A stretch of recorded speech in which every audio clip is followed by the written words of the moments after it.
dân tiền lôi mà cha cha cha trắng cha ba đất có ách cơ này cha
นี่แหละตามโคยนี่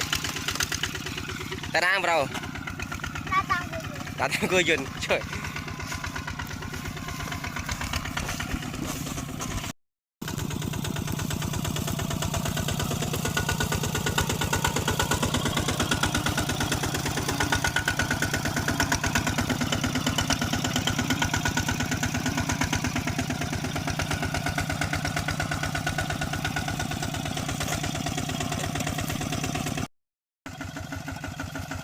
bà đây trâu quạt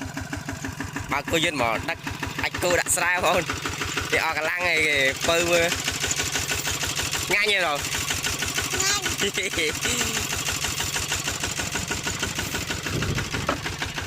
mà thấy đang mà thấy gì đây cô đã xe đa xe nâng xe mình ok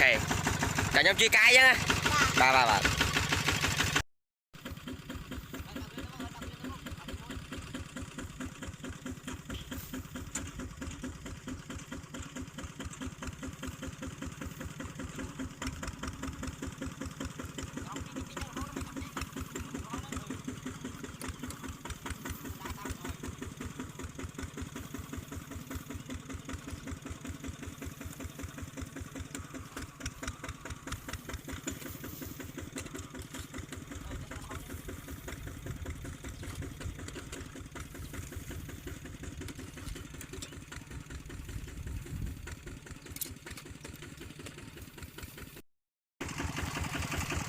chứ bà cô dân tiền lôi mà cha cha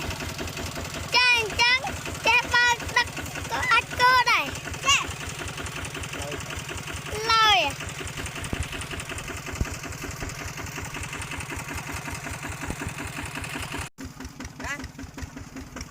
mà thọt